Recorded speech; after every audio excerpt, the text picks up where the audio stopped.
Hi, this is Daniel DiTuro. In this video, I'll demonstrate making homemade potato gnocchi, also known as potato dumplings. Most Americans are familiar with the 1-inch long potato gnocchi, but if you travel to Italy, you'll find a variety of gnocchi, including this northern Italian gnocchetti. If you make homemade pasta, making homemade gnocchi is even simpler because you don't need any special equipment like this pasta machine.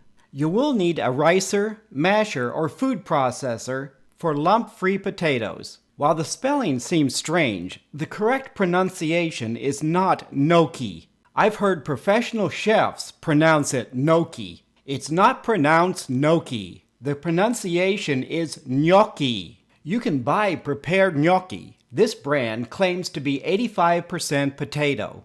A 1-cup serving has about 240 calories and almost 500 milligrams of sodium. Although this brand is made in Italy, it has potato flakes, natural flavor, rice flour, and preservatives. Commercially prepared gnocchi are uniform in size, but can have the chewy texture of squid. Homemade gnocchi can vary in shape and size, but when properly made, will melt in your mouth and be nothing like prepared or restaurant gnocchi. To make 4 to 6 servings, you'll need about 1.5 pounds of potatoes. The best potatoes are Yukon Gold, red, or white potatoes. For decades, my mother used to make gnocchi using russet potatoes, but stopped when she found the dough required too much flour. About 1 cup of all-purpose flour, plus additional flour for dusting. The actual amount of flour will vary depending on your potatoes. 1 large egg, and, if desired, 1 teaspoon of kosher salt. Liberally dust parchment paper or a clean cloth with flour. I'm using a baking sheet to transfer the gnocchi from my work surface to my stove. Rinse your potatoes and place them in a pan large enough to hold them in a single layer and cover with about 1 inch of water. Cover the pan and bring the water to a rolling boil on high heat. Reduce the heat to medium and cook 30 to 40 minutes or until easily pierced with a knife or fork. Drain the cooking water and fill the pan with cold water to cool the potatoes. When the potatoes are cool enough to handle, remove the skin. Mash the potatoes using a ricer, potato masher, or food processor. When using a ricer with side holes, use the pan you cook the potatoes to keep the rice potatoes from squirting all over your work surface. Place about 1/4 cup of flour on your work surface, add the riced potatoes, and then begin working the flour into the potatoes. Make a well, add the egg, and then use a fork to beat the egg. You can also beat the egg prior to adding it to the potatoes.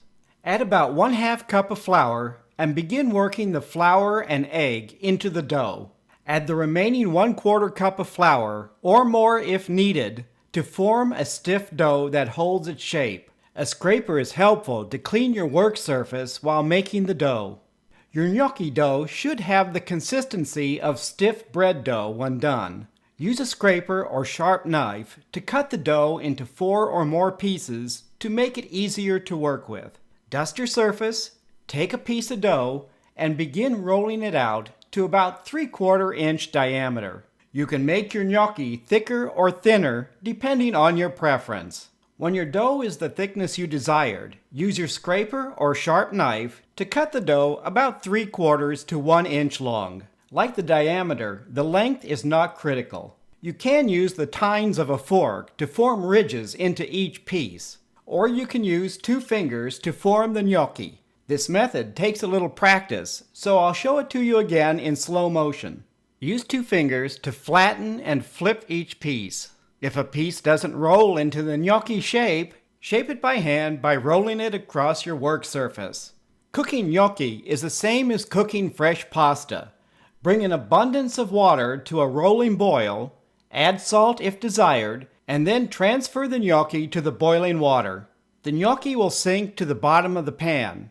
They shouldn't stick, but in the event they do stick, use a spoon or spatula to carefully release them from the bottom of your pan. Do not stir.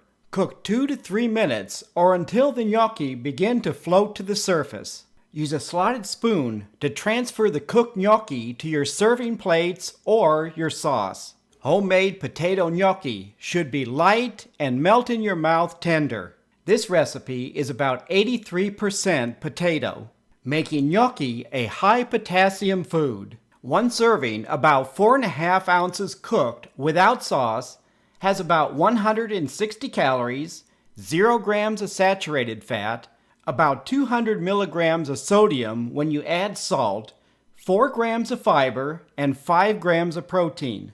One serving also provides about 370 milligrams of potassium.